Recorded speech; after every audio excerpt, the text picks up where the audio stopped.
Olá, boa noite, bem-vindo, professores de todo o Brasil. Daremos início a mais um diálogo em educação. Eu sou Laurice Ericato, professor como a maioria de vocês. Estou diretor editorial da Saber, a Saber que abrange as publicações da editora Ática, Saraiva e Scipione, e seu principal foco de atuação são professores da rede pública. Para nós da Saber, dialogar sobre educação é prioridade e serve para incentivar e conscientizar a população sobre a importância da educação, seja ela escolar, social ou familiar. Para que a construção de valores essenciais na vida em sociedade e do convívio saudável com os outros indivíduos. Essa é uma iniciativa da editora Ática, Scipione e Saraiva, e do portal de educação eDocente, que é o nosso canal de comunicação das editoras com a rede pública. Para conhecer todo o suporte disponibilizado ao longo do ano, visite e cadastre-se nesse portal www.edocente.com.br. Esse ciclo de diálogos em educação, ao longo das últimas semanas, nós já dialogamos sobre aulas EAD, sobre alunos adolescentes e isolamento social, entre processos avaliativos no contexto atual, diretrizes para as escolas públicas e privadas durante a pandemia, e quem perdeu um desses encontros ou quer rever esses vídeos, eles estão disponíveis na página do eDocente no YouTube, no endereço eDocente. Hoje, 27/5, quarta-feira, nós vamos abordar um dos grandes desafios da pandemia, que é saúde mental. Para a nossa conversa de hoje, eu conto com dois especialíssimos convidados, dois professores, o professor Rodrigo Bressan e o professor Gustavo Stanislau. Rodrigo, que é psiquiatra, professor livre docente da Unifesp, do King's College em Londres e autor de vários livros, entre os quais eu destaco Saúde Mental na Escola e o que os educadores precisam saber. Recebeu medalha de mérito legislativo, a mais alta comenda, para quem não conhece, da Câmara dos Deputados do Brasil, pelo trabalho de educação em saúde mental nas escolas e o combate principalmente a esse preconceito, a esse estigma. É coordenador da pesquisa do Instituto Nacional de Psiquiatria do Desenvolvimento e coordenador do projeto Conexões, Mentes do Futuro, com publicações científicas de ponta na área de infância e adolescência sobre depressão na adolescência. Rodrigo também é presidente do Instituto Ame Sua Mente, com foco em prevenção de transtornos mentais. Gustavo, médico, psiquiatra, especialista em psiquiatria infantil, da infância e da adolescência, pelo Hospital de Clínicas de Porto Alegre, doutorando em psiquiatria pela Universidade Federal de São Paulo. Também é organizador do livro Saúde Mental na Escola, o que os educadores devem saber, lançado em 2015. Pesquisador do iMind, Centro de Prevenções de Transtorno Mental, palestrante, conselheiro e também integrante do Instituto Ame a Sua Mente. Agradeço a presença, saúdo a todos que estão aqui, os que assistirão à gravação posteriormente, e a professora Renata, que vocês não estão vendo, Renata Rossi, está nos acompanhando no chat, por onde pode ser enviados comentários, perguntas, que na medida do possível responderemos ao vivo ou pós-evento. Convido os dois participantes e já inicio, como todos os diálogos, com uma provocação. Vamos iniciar esse diálogo sobre saúde mental falando de ansiedade.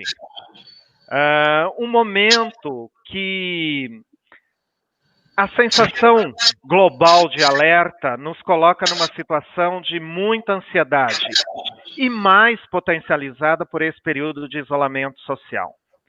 Professores, boa noite. Quando a ansiedade é normal e quando ela se torna uma doença que precisa de ajuda? Boa noite, Nauri. Boa noite, Renata. Boa noite a todos que estão nos assistindo. É uma grande honra, um grande prazer estar aqui com vocês para bater um papo sobre um tópico que é muito caro para nós. Eu sou professor universitário, professor de psiquiatria da Unifesp, da Escola Paulista de Medicina, mas a minha carreira começou a tomar uma direção de prevenção de transtornos mentais, prevenção de problemas psiquiátricos. E aí, depois de fazer bastante pesquisa, a gente montou o Cuca Legal, a gente veio a montar o Instituto Ame Sua Mente, cuja missão é mudar a cultura sobre saúde mental da população brasileira, diminuindo o preconceito e fazendo com que as pessoas se responsabilizem e cuidem e manejem a sua saúde mental. Portanto, essa live é exatamente a oportunidade de nós podermos conversar sobre temas desse tipo. Eu tenho há muito tempo, nós trabalhamos juntos, o Gustavo e eu, e vai ser bem legal a gente poder trocar ideia junto com vocês. Acho que quando o Lauri faz a pergunta, normal e ansiedade patológica, né, que seria a doença, ou que na psiquiatria a gente chama de transtorno mental. Primeiro, falar transtorno mental é bom sempre a gente dizer, porque quando a gente faz pesquisa para saber o que as pessoas acham que é transtorno mental, parece um bicho-papão. Não é. É o jeito como a psiquiatria faz diagnóstico de problemas de ansiedade, e o Gustavo e eu vamos poder falar um pouquinho disso. Mas o que eu acho que é fundamental é entender por que esse tema está sendo debatido. E o principal problema é o raciocínio da incerteza. A gente monta a nossa vida em sistemas de rotina. O que acontece é que nós temos uma certa previsibilidade. Eu tenho que acordar às 7, às 8h30 eu tenho que entrar no trabalho, às 10 eu tomo um café, e você vai sabendo o que você vai fazer. Você tem certeza que vai dar tudo certo? Não, você não tem certeza. Você não tem certeza se o trânsito vai estar parado, se vai ter uma tempestade, se vai ter enchente. Mas a previsibilidade é muito grande. O que está acontecendo agora? Ninguém podia imaginar, no final do ano passado, ou no meio do ano passado, que a gente estaria trancado em casa por 2 meses, sem saber por quanto tempo a gente vai ficar. O grande raciocínio aqui é de incerteza. A incerteza faz com que a gente fique olhando tudo e fique desesperado. E o que acontece é que dentro dessa incerteza tem uma mudança da nossa vida. Então, eu estou acostumado a lidar com as minhas dificuldades de determinada maneira, mas a nossa vida mudou. Agora você está dentro de casa. Você não dá mais para ir falar com o teu amigo, encontrar o outro não sei onde, trocar ideia no intervalo. Então, os métodos que a gente usava para conviver e lidar com a ansiedade, eles também não são os mesmos. E aí vem mais um desafio. Quer dizer, mudou a realidade, a gente tem uma incerteza para frente e a gente está vivendo de uma forma diferente. Além disso, tem um ponto que é chave, que é a ideia da ameaça. Nós temos aí uma pandemia. É uma epidemia de dimensões mundiais e que tem uma gravidade importante, muita gente morrendo, muita gente ficando doente, e ninguém consegue falar para você, é isso que vai acontecer com certeza, quanto tempo vai durar, quantas pessoas vão morrer. O tempo inteiro você fica procurando informações. Então, se a gente olhar em perspectiva, a situação é realmente difícil. Só que nós todos vivemos situações difíceis e estamos preparados para viver situações difíceis. Como é que funciona o nosso sistema de encarar as adversidades? E que a gente chama de sistema de ansiedade. Quando a gente tem uma situação de ameaça, nosso corpo foi feito para lidar com a ameaça. A gente tem que lutar com o inimigo, caçar, lidar com situações de estresse, e nós fomos montados para lidar com essas coisas. E como é que é a nossa estruturação? A gente ganha uma enorme atenção para aquilo, um fluxo sanguíneo grande para o cérebro, a gente se prepara para uma situação de ataque, né? Então eu vou lá resolver isso ou eu vou fugir dessa história que está me ameaçando. Mas, em geral, esse tipo de resposta de luta ou fuga, que a gente chama, ele dura um período curto. Temos uma situação longa, a situação de ansiedade exagerada e longa vai exaurindo as pessoas a nível delas poderem ter um problema. Agora, o que é chave aqui é que todos nós, a vida inteira, desde que a gente praticamente nasceu, nós temos que dialogar, negociar com esses sentimentos que a gente tem. Então, eu vou tirar nota 0 na prova. Minha ansiedade lá no topo. Aí você fala, não, calma. Ninguém tira nota 0. O mínimo que eu vou tirar é 3, que esse professor não é tão ruim. Aí você se acalma um pouquinho. Ah, não, pera um pouquinho. Eu tenho certeza que eu acertei 2 questões. Aí você fala, não, acho que 5 dá para tirar. Então, o tempo inteiro, nós estamos buscando uma forma de lidar com a ansiedade. E por que a gente tem que lidar? Porque a gente tem que pensar. Quem acha as alternativas de longo prazo, a reação de luta e fuga é para fugir ou atacar. Ela é muito binária, ela é muito primitiva. E para a gente funcionar, pensar, arrumar estratégias, a gente tem que diminuir a ansiedade. Por isso, o tempo inteiro a gente maneja. Eu sentei para fazer uma prova, é uma prova que determina a minha vida, uma prova de vestibular. Imagina o nível de ansiedade que você tem, mas eu tenho que fazer essa prova. Então, eu negocio aquela ansiedade para lidar com aquela questão específica que eu estou lendo ali. Então, esse movimento da ansiedade generalizada, o que vai ser da minha vida se eu entrar ou não entrar na faculdade, ele vai sendo focado para uma questão. É uma questão de geografia, quais são os países que têm PIB e tal. Aí você vai ter que focar a ansiedade para lidar com aquele problema. Nesse sentido, o tempo inteiro a gente vai tendo, então, que mudar o nosso foco para poder pensar, e quando a gente pensa, a gente acha soluções. Gustavo, quer tocar daí? Então, assim, como o Rodrigo está falando, a ansiedade ela tem uma função muito clara para a gente. Ela frequentemente, né, na maior parte das vezes, de longe, ela é um fenômeno psicológico adaptador que nos ajuda, então, a lidar com esses problemas que o Rodrigo contou. E quando é que ela começa a se transformar num problema?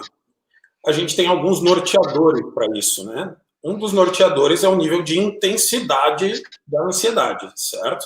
Uma coisa é eu ter pensamentos, por exemplo, me preocupando com o fato de ter que acordar cedo amanhã de manhã.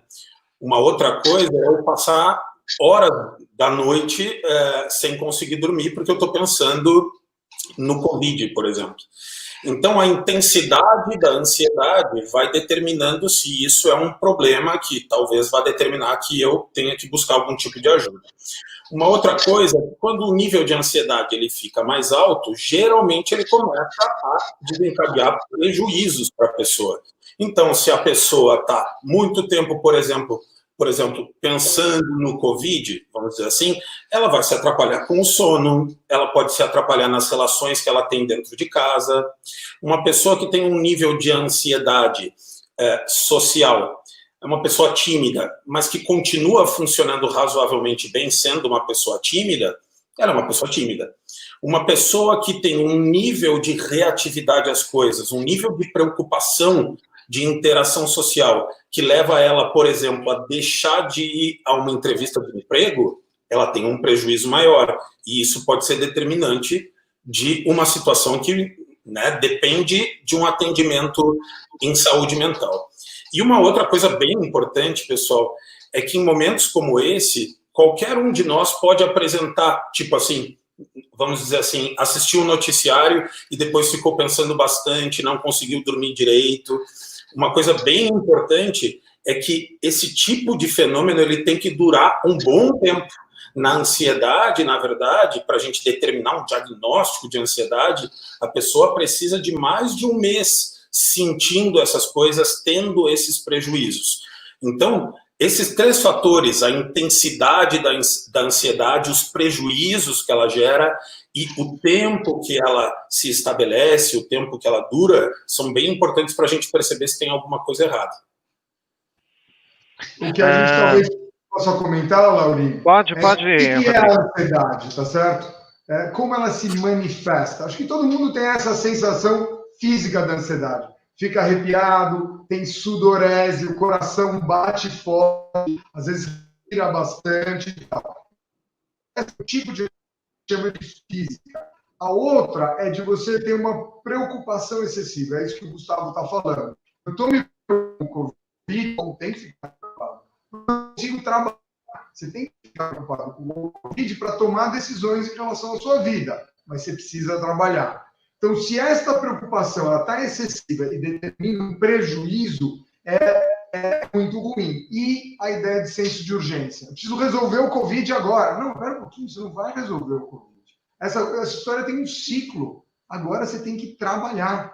Esse senso de urgência e essa sensação de ficar nervoso, se ela dura um pouco, é normal. Sempre a gente tem isso, só que a gente tem que voltar para o normal. Começa a durar muito, é muito pesado.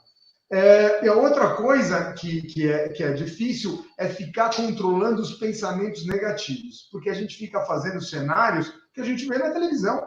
Você vê lá aquela câmera de cima, vê todas as valas de pessoas que vão ser. Então, se você fica com aquelas imagens negativas e fica imaginando que do ruim vai ficar pior e só pode piorar, e não consegue falar, esse é um cenário, mas tem outros, aí você não tem mais flexibilidade mental. Aí você começa a configurar um problema e pode configurar um transtorno.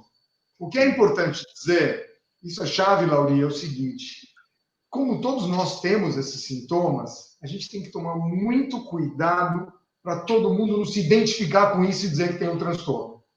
A nossa função aqui é fazer exatamente o contrário.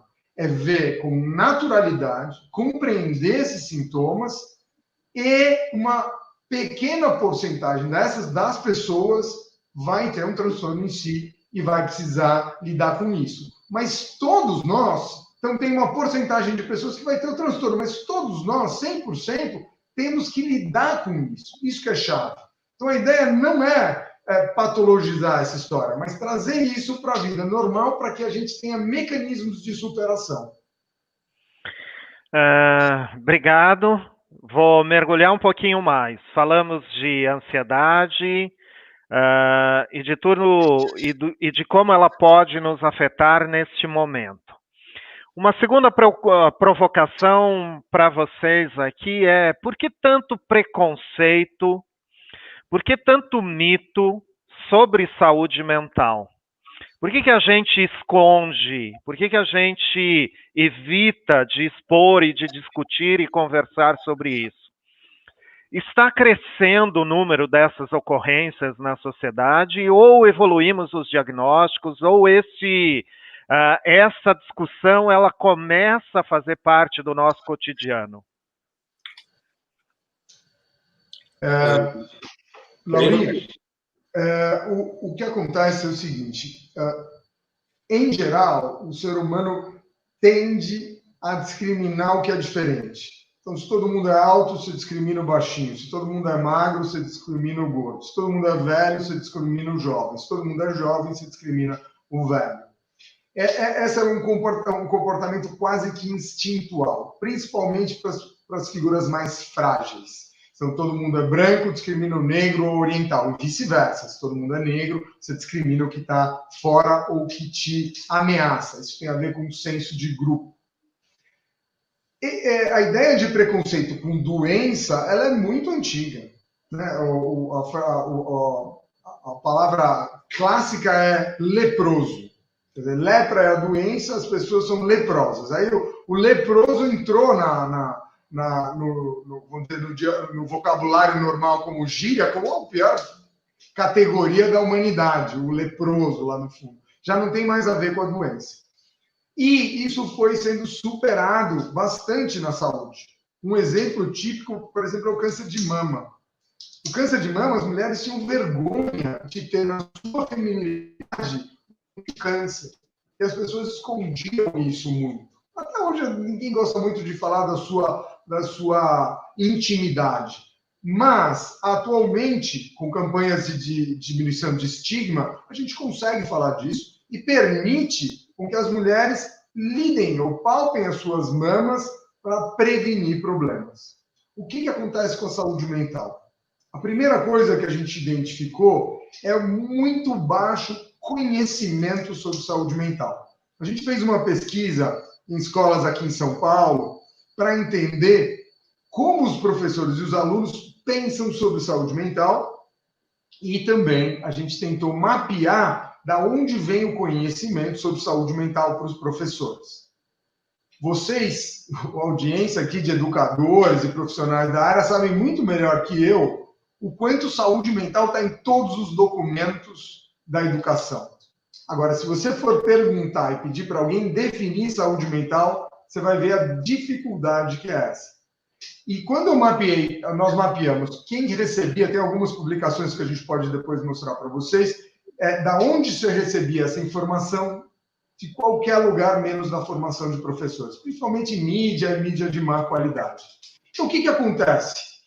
Os professores, assim como a maior parte da sociedade, tendem a ver a saúde mental de um jeito bem dicotômico. Ou ela é um horror, o doente mental que faz um crime ou se mata, ou ela é sempre uma coisa muito sensacionalizada, ou é lindo, é a meditação, o zen budista, a gente está no paraíso, bem-estar. Na verdade, saúde mental é alguma coisa que transita. Esses dois extremos representam muito pouca coisa. Mas ninguém entende muito o que é isso, e quando você não entende, é igual a quando você não tem alfabetização. Você não consegue escrever, você não consegue falar. Então, o que a gente faz de trabalho é levar letramento, é realmente levar conhecimento. Essa é uma das bases, porque elas não conhecem, o que você não conhece, você tende a excluir. E o que você não conhece tende a te assustar. E por isso que um dos objetivos do nosso instituto é realmente levar informação de qualidade que qualquer pessoa pode entender e pode utilizar na sua vida.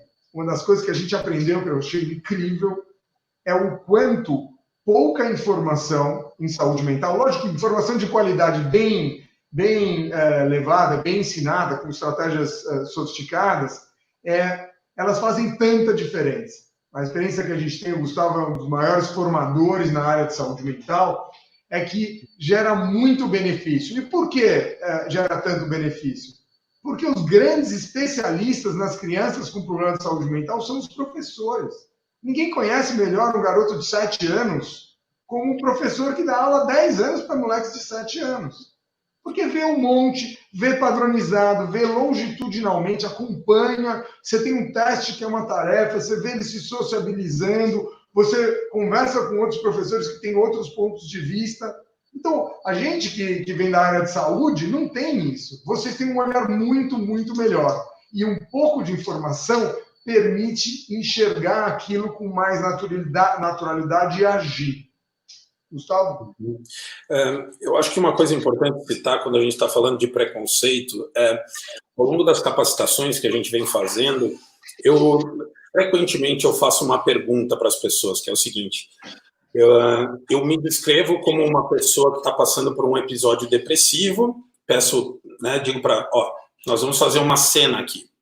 Eu, Gustavo, tenho um episódio depressivo, vou trabalhar com vocês, eu me coloco como se fosse um colega que está chegando. E daí eu faço uma pergunta para as pessoas que é: quais são os primeiros raciocínios que vêm à cabeça de vocês a partir do momento que eu disse que eu tenho depressão, né?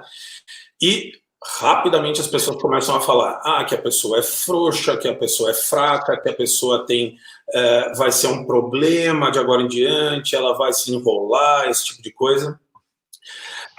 Pessoal, a gente já fez essa pergunta, não sei, 500 vezes talvez, sempre a mesma resposta.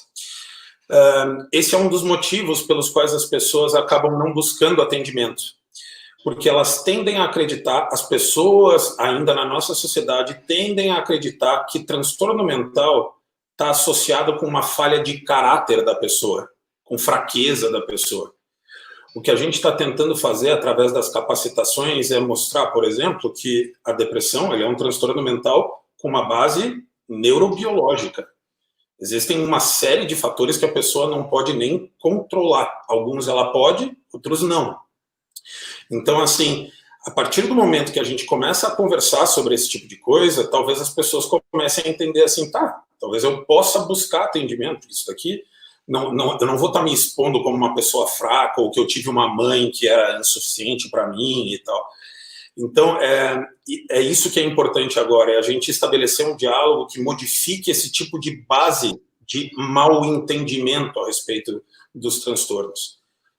É isso. Mais uma provocação aqui, mergulhando um pouquinho.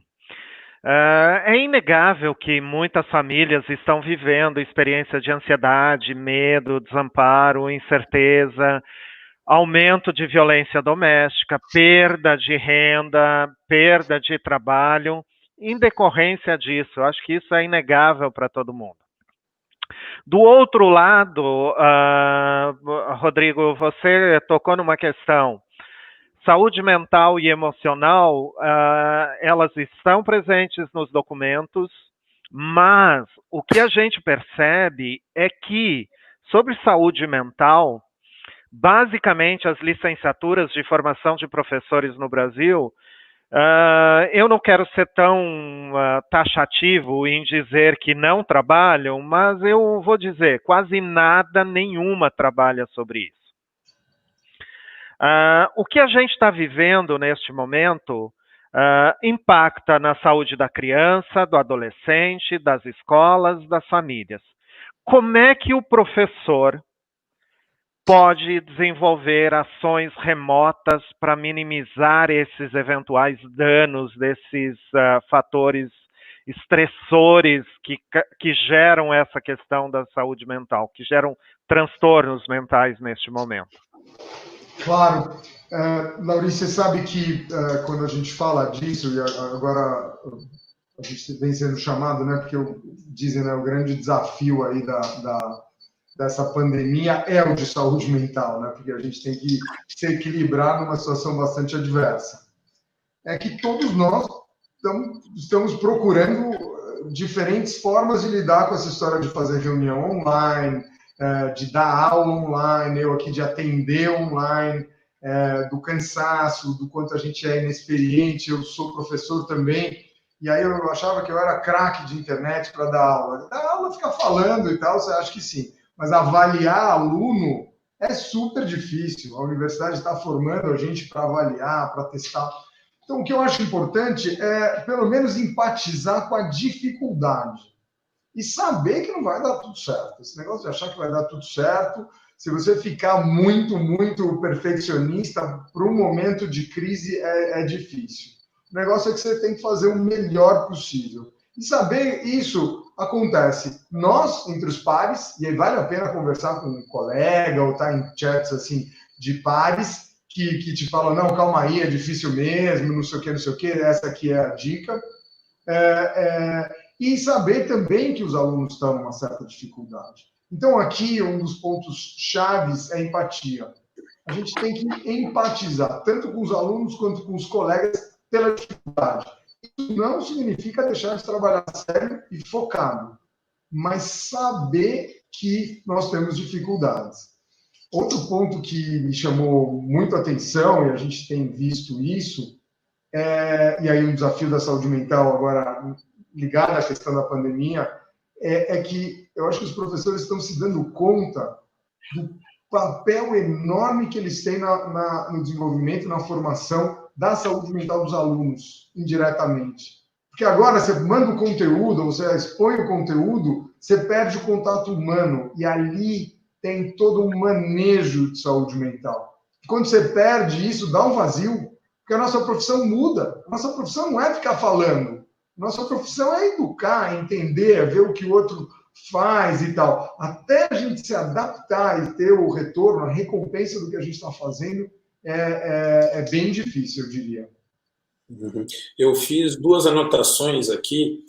Eu acho que o grande ponto de partida dessa resposta é o cuidado do professor com a própria saúde mental, né? Como é que o professor pode cuidar do seu aluno? Primeiro, cuidando bem de si, né? Se sentindo da melhor maneira possível. Então, assim, dentro do que o Rodrigo está falando, eu acho que uma palavra muito importante para esses dias é as pessoas terem autocompaixão. As pessoas poderem se tratar como se elas estivessem tratando uma pessoa que elas gostam muito. Nos dias de hoje, a gente costuma ter muita autocrítica, né? Se colocar para baixo e ver só as falhas que a gente está cometendo e tal.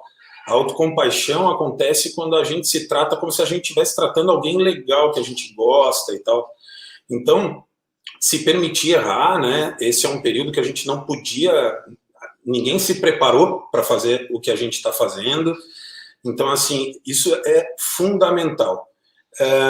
E a outra coisa que eu acho muito importante nesse processo, assim, e que é uma coisa muito desafiadora, é, a partir do momento em que o professor está tentando se cuidar e tal, o contato com o aluno, como o Rodrigo falou.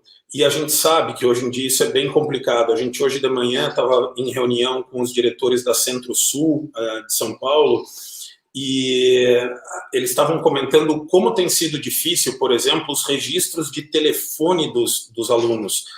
Eles têm telefones que não batem e eles ficam angustiados com isso. E a gente teve que trabalhar uma coisa que é, a gente tem limitações, a gente pode ir até um determinado ponto. E a partir daquele ponto a gente tem que dizer, falhas podem acontecer, isso está acontecendo o tempo inteiro.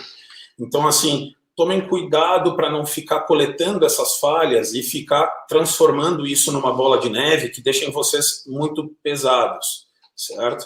Então, assim, essa questão do contato ela é muito importante se ela for possível. Você sabe, Gustavo, que uma época a gente discutindo, tem um livro sobre os desafios de aprendizagem que as neurociências podem contribuir, que a gente fez com o Lino de Macedo. A gente usou um termo, Lino me ensinou esse termo que eu adorei.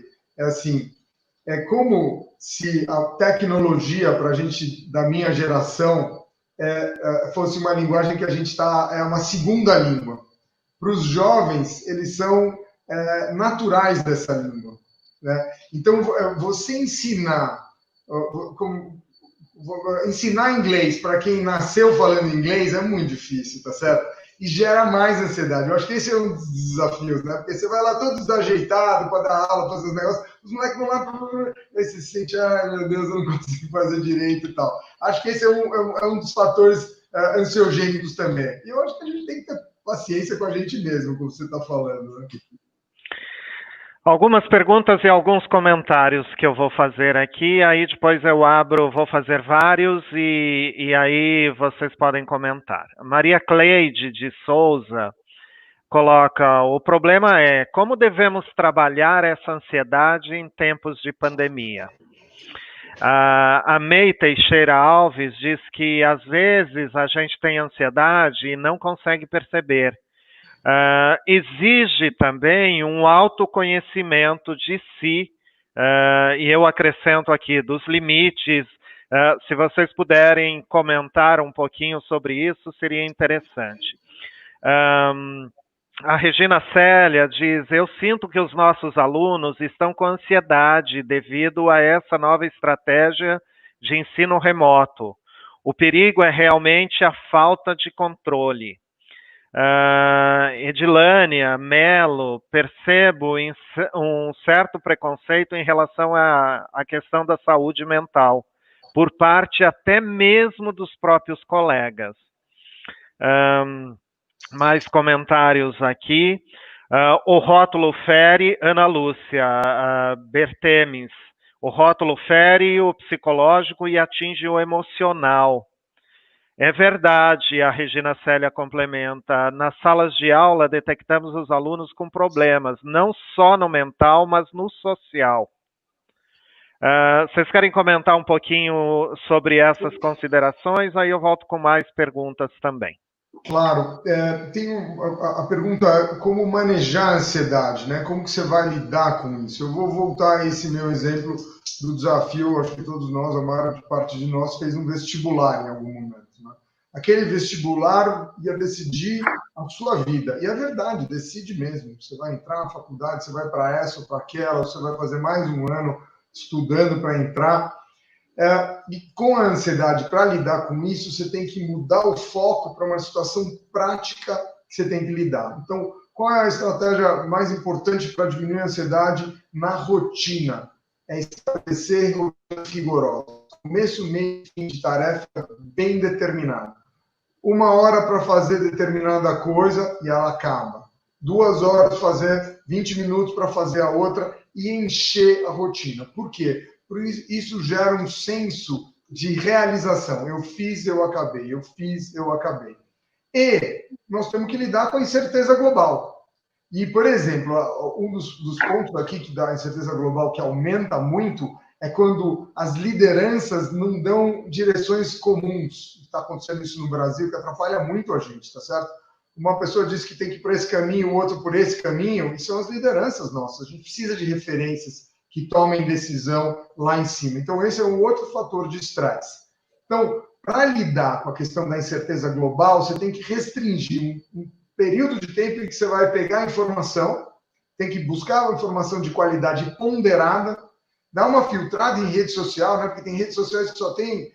porque a rede social tem um problema, né? Porque você é impactado, ela entra no seu telefone, ela entra no teu site, no teu Instagram e tal. Então, a gente tem que passar rápido e buscar informações mais seguras, mas não o dia inteiro, de jeito nenhum. Você vai guardar ali 1 hora, meia hora para fazer esse tipo de coisa.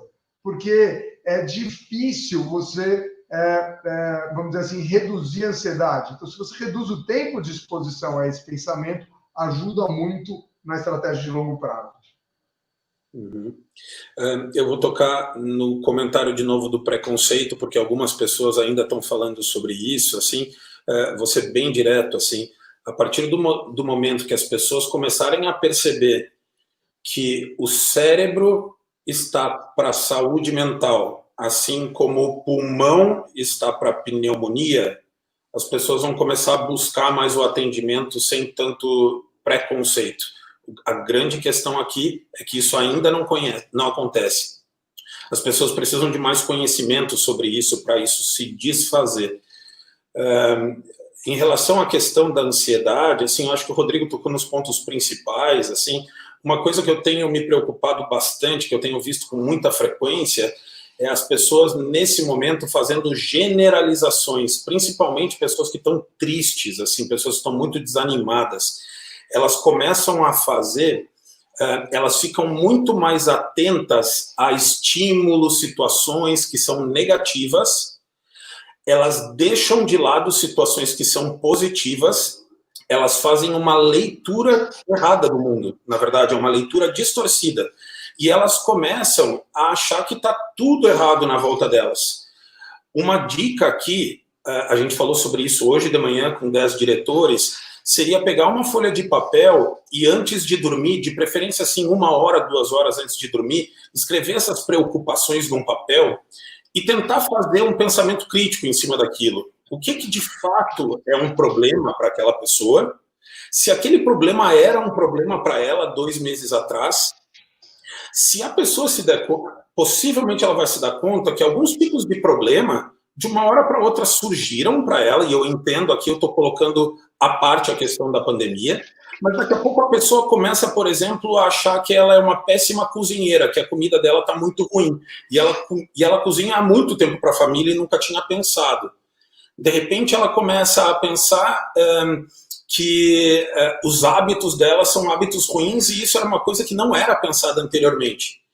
O que ela estava nos mostrando é que ela estava fazendo uma generalização, ela começou a se preocupar e a olhar de uma forma negativa para uma série de coisas na vida dela.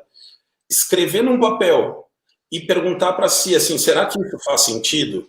Será que isso daqui era assim há 2, 3 meses atrás? É bem provável que a pessoa diga, não, isso está aparecendo agora. Se isso está acontecendo com muita frequência, é importante desfazer essa rede de generalização. Laurício, eu posso comentar Pode mais sim. uma coisa? O que acontece com o preconceito é que ele está perdendo sentido. A gente tem dados muito consistentes no mundo inteiro, extremamente robustos e replicados, pesquisa muito séria, mostrando que 1 em 5 ou 1 em 4 pessoas vão ter um transtorno mental ao longo da vida. 1 em 4 é 20, 25% da população. Então, se você não tem, alguém muito próximo tem. Então, já não tem mais o menor sentido pensar em preconceito. E o que acontece com o preconceito é que ele atrasa em 15 anos a busca de ajuda. E pior, quanto mais. O transtorno mental é um negócio super tratável.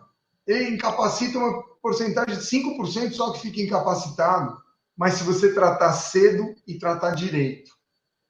A gente sabe que dos transtornos mentais do adulto que determinam a incapacitação, 50% deles começam antes dos 14 anos. Então, crianças com problemas de saúde mental começam no mundo inteiro por muito tempo. Mais ou menos 14, 15, às vezes 20, 17% dos alunos têm um transtorno mental. Isso é verdade para a Inglaterra, para os Estados Unidos, para o Sri Lanka e para o Brasil. Isso é muito importante, sabe por quê? Porque tem duas coisas. Ah, não, vocês estão medicalizando, todo mundo está doente. Não, é mentira, não está todo mundo doente. Essas generalizações são péssimas. Algumas pessoas têm problema e essas merecem ser cuidadas. A maioria não tem problema de saúde mental. Mas como é muita gente, 1 em 4, a gente precisa lidar com isso. Então, todos os professores, numa classe de 30 alunos, vão ter 4, 5 alunos com algum tipo desses problemas. E não precisa ser grave, mas problemas não tão graves têm um impacto a longo prazo muito grande. E levam, e isso é importante saber, a perda de dias produtivos. Quer dizer, o impacto de saúde já não é mais tanto mortalidade, é a pessoa conseguir trabalhar. Vocês veem o nível de afastamento de professores por causa de depressão? É uma coisa assustadora. Se isso fosse trabalhado com prevenção, os níveis seriam muito menores. E o problema não é só afastamento. O nível de sofrimento das pessoas para chegar ao ponto de parar um trabalho que ela gosta, com alguém que está deprimido dando aula, sofre pra caramba. É difícil. E aí começa a ter outros problemas. Então, esse raciocínio de ir para a prevenção tem que estar na cabeça de todos nós. Vou aproveitar mais uma rodada de comentários e de perguntas aqui. A Val Bandeira diz, é um impacto muito forte. Ela mandou essa pergunta no momento que a gente estava falando de vínculo. Procuro estar sempre perguntando aos pais se estão bem, às crianças, assim consigo ir desenvolvendo meu trabalho, mesmo à distância. Está dando certo. Claudiane Petroni fala, os professores estão se criticando muito por não saber como funciona essa situação atual.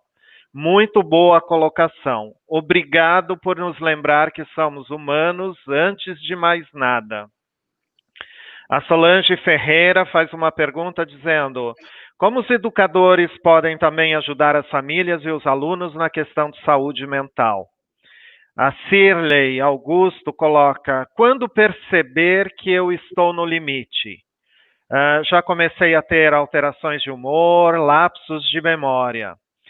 Há estudos mostrando, o João Robério Alves, há estudo mostrando que os adolescentes estão se relacionando menos presencialmente. Imaginem neste momento de isolamento, quais as consequências disso? São várias questões aqui, eu vou continuar, algumas vocês vão anotando aí para a gente não perder.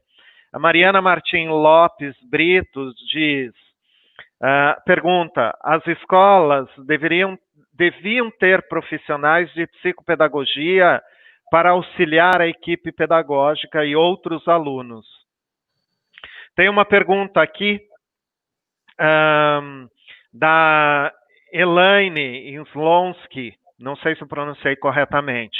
Professores de educação infantil estão muito ansiosos com o retorno que muitas vezes não acontece das atividades. O que falar para esses professores nesta hora? Enfim, paro por aqui porque eu acho que a gente tem vários comentários aí. Rodrigo, Gustavo. Quer começar, Gustavo? Eu vou ser bem objetivo, assim, né? Houve ali uma pergunta sobre como é que o professor pode ajudar as famílias e os seus alunos, né, no sentido da saúde mental. Eu, de novo, vou voltar para uma questão. Para eu poder ajudar alguém a respeito, né, de saúde mental, se eu quiser ajudar alguém, a primeira coisa é estar bem comigo. Então, assim, eu diria para vocês que uma coisa muito importante e que o professor às vezes não percebe é que ele funciona como um modelo para o seu aluno. Modelo de resolução de problemas, modelo de como lidar com o estresse. Então, assim, esse tipo de situação é mais importante do que vocês possam imaginar. Então, assim, eu acho que isso é fundamental. Uma outra coisa, assim, né, tipo, tem um comentário a respeito principalmente dos adolescentes, né, que estão mais isolados e são pessoas que muitas vezes, né, não tendem muito à socialização. Na verdade, assim, eles tendem à socialização, mas alguns deles tendem a ficar, né, um pouquinho mais isolados e tal. Isso é uma coisa que me preocupa bastante. Uma coisa que tem me preocupado é que, como os pais não estão tendo muito recurso com os adolescentes, assim, dentro de casa, né, e eles sentem muita falta dos amigos, porque essa é uma idade onde o papel dos pais começa a ficar um pouco mais enfraquecido e o papel dos amigos ele fica fortalecido, os pais têm permitido que os adolescentes fiquem mais tempo jogando um jogo, esse tipo de coisa. E o grande problema é que quanto mais horas seguidas o adolescente acaba jogando, mais imerso ele fica no jogo. E uma outra coisa também surge, é a ideia de que ele é muito bom naquilo. E ser bom em uma coisa faz com que tu não queira te desconectar daquilo. Então, assim, me preocupa bastante esse tipo de cenário. Uma orientação que eu daria nesse sentido é pedir, pelo menos, para fazer algumas interrupções ao longo do dia. Então, assim, coisas básicas seriam o adolescente sentar na mesa para fazer as refeições com a família, pelo menos isso, e uma interrupçãozinha ali no meio da tarde ou no meio da noite, porque eles têm ficado até muito tarde acordados. Então, assim, é tentar quebrar um pouco essa sequência de horas muito grande, né, jogando um jogo. Em relação a essa questão da psicopedagogia, eu vou dizer para vocês assim que, como o Rodrigo estava falando, eu acho que uma das maiores bandeiras, se não a maior bandeira que a gente está levando para as pessoas é a bandeira da prevenção. Prevenção é um tipo de prática que poderia mudar muito a saúde mental através de estratégias menos complicadas, menos caras, sem efeito colateral e tal. A grande questão é que muita gente não acredita ainda na prevenção. As pessoas acham que prevenção é uma coisa bonita, é legal, fazer exercício e tal, mas elas não levam tanto a sério.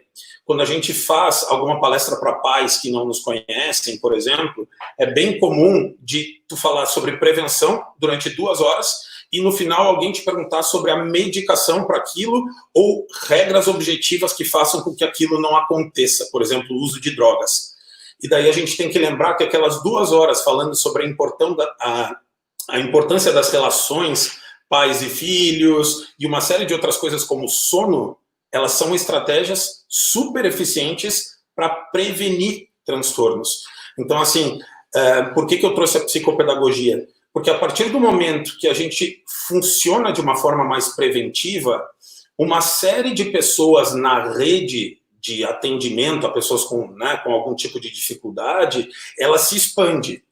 Quando a gente acredita que os tratamentos eles só acontecem em base médica e psicológica, ou seja, geralmente os casos já estão em um estágio mais avançado, as pessoas tendem a fugir. Mas se a gente conseguir identificar esses casos mais cedo, o papel da psicopedagoga começa a ser fundamental.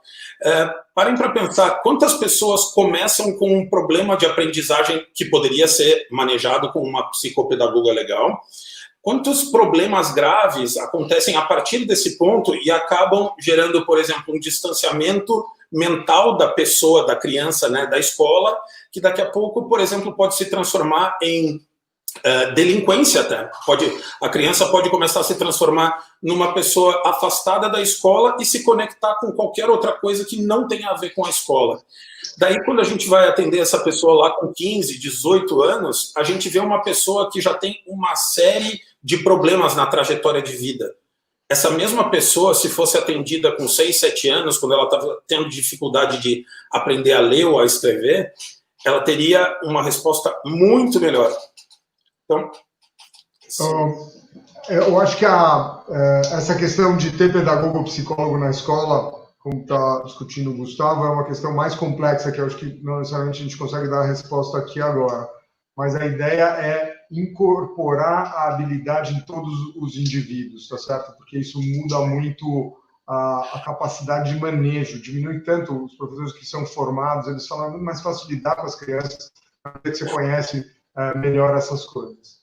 A pergunta da Elane Slomski, Gustavo, tem tudo a ver com o trabalho que a gente está fazendo agora, né? Os professores de educação infantil estão ansiosos com o retorno e muitas vezes muitas vezes não acontece nas atividades. Os professores dessa hora Instituto Ambisonamente está produzindo materiais nesse sentido. Ivan, você pode botar no ar aí para a gente, por favor? Conta para eles, Gustavo. Pessoal, a gente vem há uns 30 dias trabalhando assim de uma forma desumana, de uma forma sobre-humana, vamos colocar dessa forma, para tentar fazer um material para vocês que sirva de orientação para lidar com a saúde mental de vocês, dos alunos de vocês, e também no manejo na volta às aulas, sempre com enfoque para a saúde mental, mas com algumas estratégias bem objetivas que podem contribuir bastante. Então, assim, a gente está finalizando esse material essa semana, possivelmente semana que vem esse material vai estar disponível. A gente vai ter pelo menos 2 frentes desse material. Uma frente é o manejo em saúde mental e a outra é volta às aulas. Esse é um material, pessoal, onde a gente, nesse tempo super curto, fez um levantamento de todos os materiais mais importantes até agora lançados no Brasil e no mundo, fez uma seleção das informações mais importantes e está trazendo aí para vocês de uma forma que seja acessível para os educadores. A gente considera que o educador, como o Rodrigo estava falando, é uma figura-chave, é uma figura estratégica para a saúde mental da comunidade. A gente se preocupa muito com vocês, a gente está junto com vocês, e esse é um material, assim, pessoal, que a gente tem virado noites para deixar isso pronto para tentar ajudar, porque a gente está em contato com muitos educadores que estão muito angustiados. A gente faz lives como essa, mas alguns educadores não têm internet, então esse é um tipo de material que poderia ser impresso e dado para a pessoa. Tem um monte de orientações básicas, objetivas, por exemplo, para organizar o sono da pessoa. A gente fez uma revisão de uma série de estratégias de sono, e o sono é fundamental para a saúde mental. Aqui eu estou só citando o sono, pessoal, mas é um material que tem muita coisa. Possivelmente o que está afligindo vocês vai estar contemplado de alguma forma no guia que a gente está produzindo.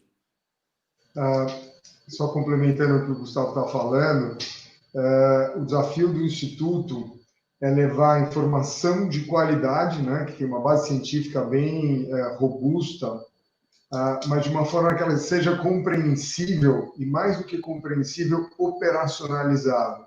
Então, a gente tem um time só de conteúdo, com pessoas com 2 ou 3 pessoas que têm pós-doutorado na área, o Gustavo, que é um dos caras maiores autoridades nessa área, educadores e gente tentando levar a melhor coisa de um jeito que seja útil. E a gente sempre gosta de ter feedback, tá certo? Então, a gente quer que o material vá e a gente volte e faça ainda melhor.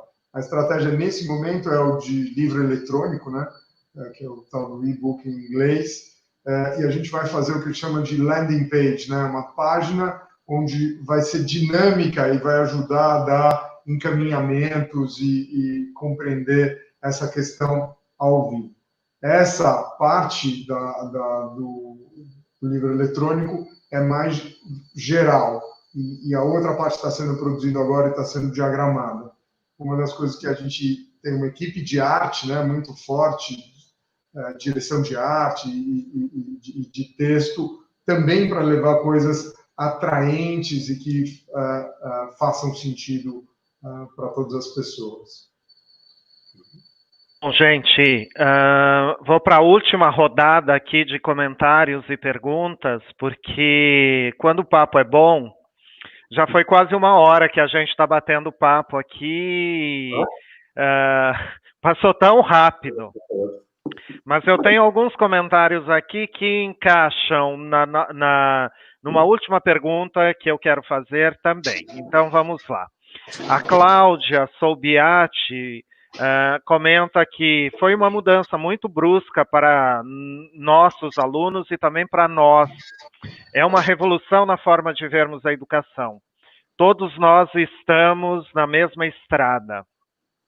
Juliana Kohlkreibers, desculpa se eu não pronunciei corretamente, tá? Gostaria que os doutores comentassem sobre os fatores de proteção da saúde mental. Parabéns pelo livro, deveria ser leitura obrigatória nas licenciaturas. Esse livro aqui? Parece-me que é esse daí, nós já vamos conversar sobre ele. Jabá. Alguns alunos, Fabiane Moreira, alguns alunos do ensino médio estão sem motivação, como ajudar? Aqui eu faço um comentário de projeto de vida, que eu acho que é interessante olharmos para projeto de vida no ensino médio. Ana Paula Santana, como reagir às voltas às aulas depois da pandemia? Nós, professores de alunos especiais e não especiais. Raquel Arruda, nós tendemos a focar no agora, mas é possível vislumbrar estratégias para a educação infantil quando estivermos enfrentando o retorno às aulas? Como será este novo normal? Uma pergunta aqui da Daniela Yameni. Este material que vocês mostraram serão disponibilizados? Como poderão ter acesso a outras lives e materiais de vocês? Olha, aqui já tem como ter acesso a este material, e a minha pergunta final, a minha provocação final é: na semana passada, nós tivemos aí o diálogo com o Eduardo Deschamps, que é Conselheiro Nacional da Educação. Na conversa, ele estava falando sobre o parecer que ele foi redator sobre esse período de pandemia. Quem não assistiu o vídeo, está lá disponível para assistir. Agora, ele está sendo nomeado redator do parecer para retorno do período pós-pandemia em escola. Vai sair um documento de orientações do Conselho Nacional de Educação para isso. O que ele comentou nesse diálogo, nessa conversa, é de que saúde mental será uma das preocupações. A minha pergunta é: quais aspectos, assim, de maneira muito breve, devem ser alvo de atenção dos professores no acolhimento desses estudantes? E aqui eu já digo, já deixo aberto para uma despedida final, para comentário, para indicação de um livro. A gente sempre pede a indicação de uma leitura para professores. Então, é com vocês. Eu vou começar falando de algumas coisas que vêm me preocupando para a volta às aulas, nesse sentido de dizer alguns tipos de sinal que podem surgir. Uma coisa que vem me preocupando é que, obviamente, a gente está vivendo um momento onde muitas famílias estão estão com as rotinas muito desorganizadas. Então, assim, voltar à rotina vai ser uma coisa complicada por si só. Daí aqui eu já estou também falando um pouquinho sobre a pergunta da professora que falou a respeito da volta às aulas. Uma coisa que seria importante seria a gente, como educadores e tal, ir estimulando os pais para se manter pelo menos alguns parâmetros básicos de rotina, como, por exemplo, dormir numa faixa de horário um pouco mais razoável do que 4 horas da manhã para um adolescente. O que eu tenho feito é tentado ser intermediário, assim, então, assim, intermediário no sentido, assim, uma faixa de sono ali para um adolescente por volta de 1 da manhã é muito melhor do que aquele adolescente que está indo dormir às 7 da manhã, depois não almoça com os pais, acorda no meio da tarde. Então, assim, tentar manter pelo menos alguma semelhança entre a rotina que se vive agora e a rotina que vai acontecer logo depois. Então, ir preparando as famílias, incentivando para que isso não fique tão diferente. Uma coisa, pessoal, também que eu tenho andado muito preocupado, eu não tinha tido a oportunidade de falar em outra live. Eu tive contato com uma situação que aconteceu assim numa festa dessas, assim, escondidas, assim, tipo no interior, e um menino ficou muito ruim, assim, de bebê. E eu estou muito preocupado com a expectativa que os adolescentes estão fazendo dessa volta da pandemia. Adolescentes são seres cheios de habilidades e potenciais, mas são pessoas que têm uma dificuldade de controlar impulso, eles têm uma dificuldade de controlar impulso. Então, essa volta me preocupa um pouco nesse sentido, as festas, a proporção que isso toma. Então, assim, seria legal a gente pensar nisso, conversar sobre isso, para tentar fazer essa volta não ser tão, né, bombástica assim. Uma outra coisa que eu queria alertar vocês, e a gente estava falando desses tempos também com os diretores, violência doméstica é uma coisa que se sabe que vem aumentando ao longo desse período, mas violência doméstica já é difícil de identificar quando as crianças estão dentro da escola. Imagina para os professores que não estão conseguindo ter o contato direto com a criança fora da escola. Então, é importante a gente ficar alerta a esse tipo de coisa. Esse tipo de violência tende a ir escalonando. Então, quando as crianças voltarem, prestar bastante atenção assim na saúde da criança, no corpo da criança, perceber se tem alguma coisa que está diferente do normal. Eu acho que em relação assim à questão de volta, esses são sinais que eu diria que valeria bastante a pena prestar atenção. E essa questão e preparando as famílias para uma volta à rotina. A gente não precisa ser muito espartano, mas fazer, né? Rodrigo quer falar alguma coisa enquanto isso?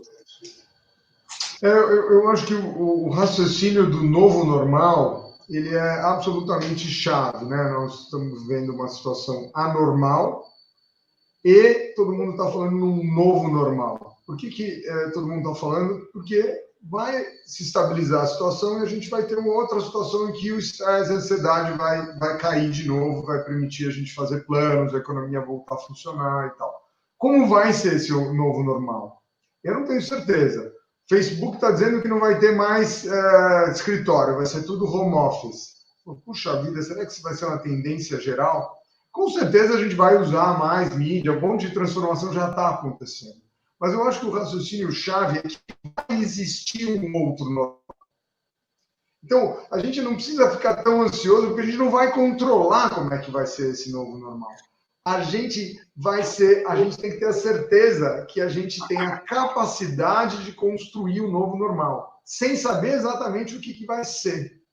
Então, o momento agora, essa é uma forma de redução de ansiedade para a gente poder planejar e saber, quando vier o obstáculo, a gente sabe virar, mas tem que estar tranquilo para ver o obstáculo que tá vindo na nossa frente. E também para perguntar para o outro, o que você acha? Qual que é a estratégia? Então, uma das coisas que o Gustavo falou que eu acho extremamente relevante, e todos nós somos educadores, sabemos, né? O conteúdo é um dos ensinamentos, mas a forma, a atitude nossa muda. Então, se a gente tem em mente que vai haver um novo, apesar de estar morrendo de medo de saber qual é o risco, quantas pessoas vão morrer, quando você educa um filho ou quando você educa um aluno, você fala para ele, calma, é o vestibular, você não vai morrer por causa disso, foca na questão de química que você está vendo na sua frente. Esse exercício que a gente faz pelo outro é um exercício que todos nós estamos tentando fazer com a gente e é um exercício que vai facilitar essa transição. Nós estamos tendo contato com a Regional Centro-Sul assim, mais de perto, o Gustavo está direto com eles. É o que estão fazendo é dessa busca. Isso vai atingir, a gente vai lugar. Como vai ser exatamente? Eu não tenho certeza, mas também querer controlar isso só atrapalha o momento do que a gente precisa fazer agora, as transformações e as ações do agora. Eu queria só fazer propaganda, Gustavo, antes disso, do nosso livro, do Gustavo e meu, chama Saúde Mental na Escola, o que os educadores devem saber. O Gustavo e eu somos os coordenadores, e aqui tem uma frase atrás que é exatamente uma coisa que a gente falou agora, que conhecimento sobre saúde mental é a maior arma contra o preconceito. Quer dizer, a gente conseguiu botar aqui um monte de gente fera da área de saúde mental, escrevendo de uma forma palatável, que as pessoas possam entender e utilizar na sua prática.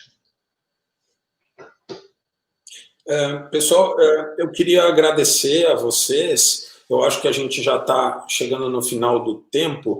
Tem duas perguntas aqui, a de fatores protetores, que merece uma resposta um pouquinho mais elaborada, e a questão da motivação, da baixa de motivação, que eu acho que também merece uma resposta um pouquinho mais extensa. Eu vou falar, a gente fala com o pessoal da produção, o pessoal que nos convidou, para tentar responder isso e tentar deixar isso disponível, porque eu acho que essas são questões bem importantes. Exato. Tem aqui, a gente precisava deixar claro onde vão poder acessar esse material, né? Esse material ainda não está pronto, né? Ele é uma versão beta que está evoluindo. Eles vão poder acessar no website do Instituto, que está aqui, né? Instituto Ame Sua Mente, www.amesuamente.org. Então, ali a gente vai ter esse material e outros materiais que nós estamos trabalhando. Também podemos compartilhar no eDocente, se vocês nos autorizarem a colocar lá, porque creio que seja de interesse de toda a comunidade escolar. Bom, gente, tudo que é bom dura pouco, é senso comum, mas estou fazendo essa fala. Agradeço muito a contribuição, professor Rodrigo, professor Gustavo, a participação de todos que acompanharam este momento de reflexão. Encerro esse diálogo muito feliz, porque a ideia do ciclo é propiciar esse espaço, é propiciar condições para que possamos contribuir coletivamente nas formas de compreender o momento em que vivemos, esse novo normal que se estabelecerá tanto na sociedade, em termos amplos, como na educação especificamente, seja ela escolar, familiar, em todo o contexto social. Aproveitando, quero lembrar que esse ciclo Diálogos em Educação continua. Na próxima quarta-feira, nós temos a temática de alfabetização possível em tempo de pandemia, com duas especialistas. Teremos a Elaine Vidal e a Renata Rossi, que não nos acompanhará apenas no chat. Na próxima semana, nós teremos a Renata para um bate-papo. Convido a todos a reservarem essa data, agradeço os nossos convidados e até o próximo encontro. Muito obrigado e boa noite. E cuidem da saúde mental de todos os professores. Muito obrigado, Lauri, a todos. Foi um prazer estar aí com vocês. Tchau, tchau. Boa noite. Boa noite.